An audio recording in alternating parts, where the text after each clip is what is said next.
राधे राधे दोस्तों। आज हम आपके साथ शेयर करेंगे जितिया व्रत के अवसर पर मिथिला में प्रचलित चिल्हो सियारों की कथा। आश्विन माह के कृष्ण पक्ष की अष्टमी को स्त्रियों द्वारा अपनी संतान की आयु, आरोग्य व कल्याण के लिए इस व्रत को किया जाता है और यह कथा सुना जाता है। प्राचीन समय में नर्मदा नदी के किनारे एक पीपल के पेड़ पर एक चील रहती थी। उसी पेड़ के धोधर में एक सियारन भी रहती थी। चील यानी एक चिड़िया और सियारन यानी गीदड़, दोनों में बहुत मित्रता थी। एक बार कुछ स्त्रियां नदी के किनारे स्नान करके कुछ पूजा पाठ कर रही थीं। चील और सियारन ने जाकर पूछा कि आप लोग यह क्या कर रही हैं? तो उन स्त्रियों ने बताया कि यह जितिया का व्रत है। इसको करने से संतान सुखी, संपन्न और स्वस्थ रहते हैं। तब चील और सियारन दोनों ने इस व्रत को करने का निश्चय किया। दोनों ने एक साथ यह निर्जला व्रत रखा।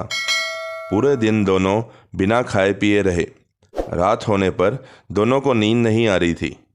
चील ने पूरी निष्ठा से यह व्रत रखा, परंतु सियारन से रात में रहा नहीं गया और नदी किनारे एक जलती चिता को ठंडा कर सियारन ने खा लिया।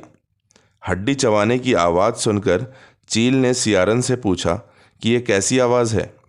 सियारन बोली, भूख की वजह से शरीर की हड्डियां कटकटा रही हैं। इस तरह चील ने अपना व्रत पूरा किया और सियारन व्रत को पूरा नहीं कर पाई।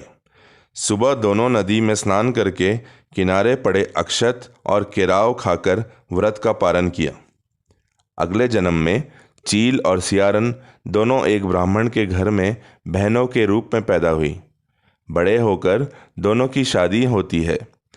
पिछले जन्म में जो चील थी उसकी शादी राज्य के मंत्री से होती है और जो पिछले जन्म में सियारन थी उसकी शादी उसी राज्य के राजकुमार से होती है।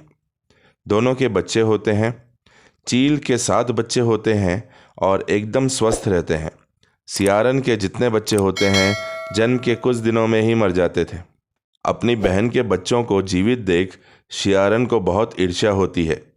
एक दिन सियारन अपनी दासी से मिट्टी का बर्तन मंगाकर अपने बिस्तर पर उसी बर्तन को डालकर उस पर चादर डालकर सो जाती है और राजा को बुलाकर कहती है कि मुझे हड्डी कड़कड़ाने वाली बीमारी हो गई है।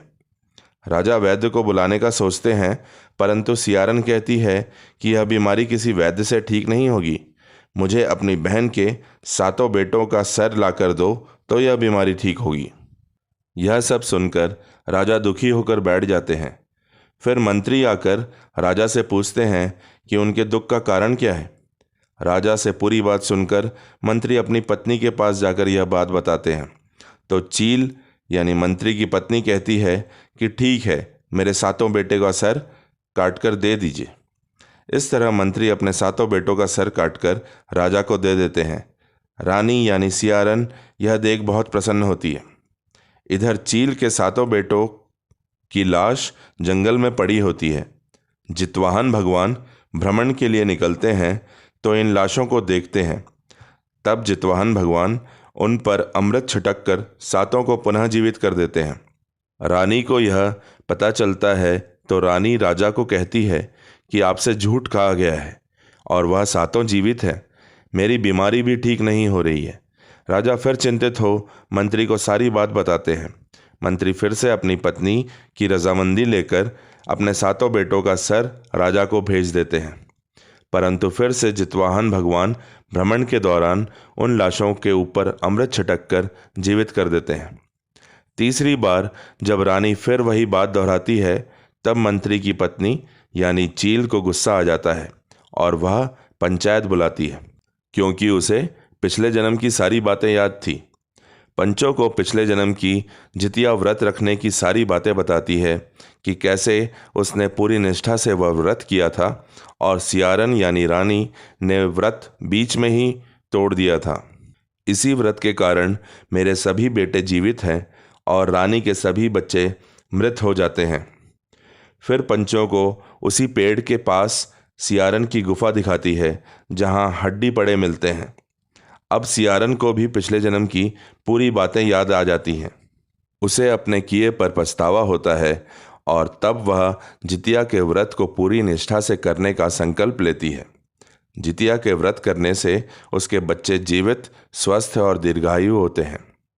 अतः जो भी इस जितिया या जितवाहन के व्रत को करता है, उसके बच्चे अकाल मृत्यु से बच जाते हैं और स्वस्थ रहते हैं। आशा है कि जितिया व्रत की यह कथा, जो कि पूरे मिथिलांचल में प्रचलित है, आपको पसंद आई होगी। आगे भी ऐसे ही वीडियो के लिए हमसे जुड़े रहिए और कहते रहिए राधे राधे।